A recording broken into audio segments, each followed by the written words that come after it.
Watch and burn. Hey everyone, so tonight I would like to discuss the final movie in the Harry Callahan Dirty Harry series, and that I believe is 1988's The Deadpool, starring of course Clint Eastwood as Harry Callahan.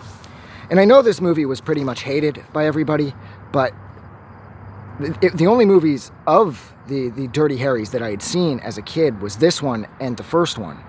So it would be a while more before I tracked down, what were the rest of them? Magnum Force, and, well, there's got to be 3 other ones. The only one I can think of is Magnum Force. And, yeah. So I saw this when I was a kid. So for better or for worse, when you're young and you see something, automatically it's badass because this is a Dirty Harry movie, and I was too young to be seeing those, and the fact that I got to see this made this movie pretty much invincible, I suppose. And like I said, I know everybody hates this movie, but after seeing, still to this day, I don't think I've seen all the Dirty Harrys, but I've seen Magnum Force, I've seen this, and I've seen the first one. And of course, the first one is the absolute best.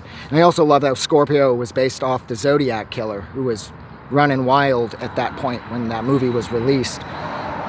But this one's kind of like the Dirty Harry slasher entry, because what it's about is this game called The Deadpool that the director, Peter Swan, played by Liam Neeson, in his first action role, he plays Peter Swan, and he's a well-known horror director, and him and a bunch of other people have started this thing called The Deadpool, where they decide on high-risk celebrities who are doing dangerous things or leading dangerous professions who are known to the public, and who will die first. And of course, Peter Swan's list is the one that gets off to a running start when Johnny Squares, the badass rock star, is supposed to be in his new movie, Hotel Satan.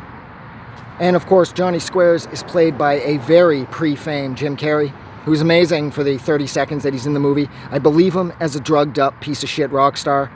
And I liked how the music video that he was shooting while shooting his scenes for Hotel Satan had the little Exorcist ripoff with the Linda Blair doll with the head spinning. I thought that was fun too. But like I said, this one's like the horror movie entry. This is the slasher Dirty Harry.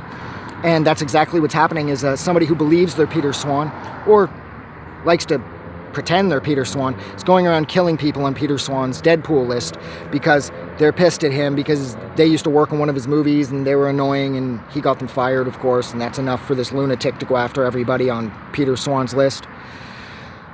And so, of course, naturally, Harry Callahan is on Peter Swan's list, and after repeated attempts to get him, not just from the Psycho, of course, goes after Harry in the most stylish way possible with a RC car rigged with C4 in one of the most unique and fun car chases, I would argue, in the history of Hollywood.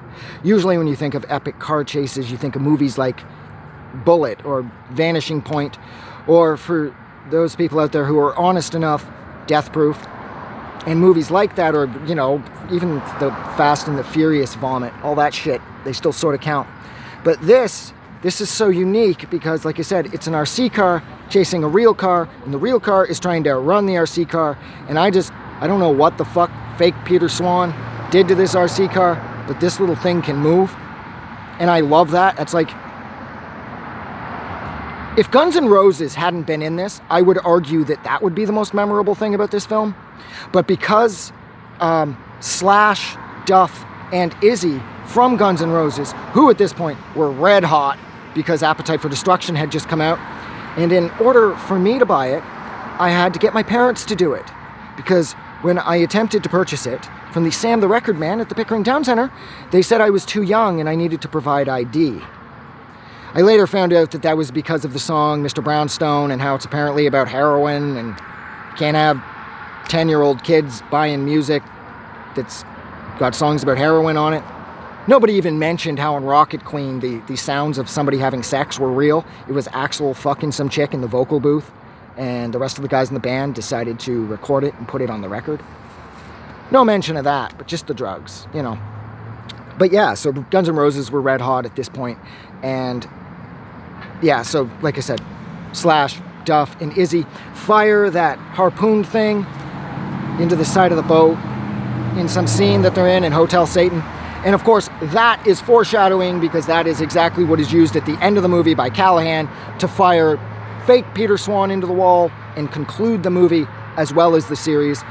And I don't understand why people are so hard on this. This is like the most colorful Dirty Harry. This is the brightest, it's the most fun, it's the lightest. I always found the other Dirty Harrys, they're always kind of gross. Like Sudden Impact, that was the other one. That was the one about the rape of the two sisters, if memory serves. See what I mean? And Scorpio rapes and kills that 16-year-old girl in the first one.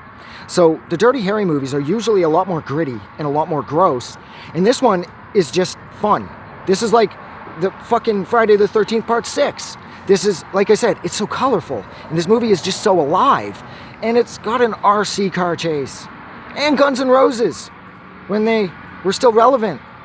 And Axl hadn't become a complete fucking bloated shadow of his former self. This movie's amazing. So be sure to check this one out. But look, I'm gonna go. So thank you so much for hanging out with me for a little over 6 minutes while I discuss the final installment in the Dirty Harry series, and that is the Deadpool. Like always, if you like this review, don't forget to do something nice for somebody, but please, most importantly, do not forget that the world is a better place because you are in it. I'm gonna go. Have a good night. I can't even see. I just wanted to say thank you for making it through the entire video. I really appreciate it. And I'm going to remind everyone one more time, even though I've probably already done this in the video that you just watched, to please click the like button as well as the subscribe button because it helps this channel grow. And thank you for hitting like and subscribe. And we will see you guys really soon.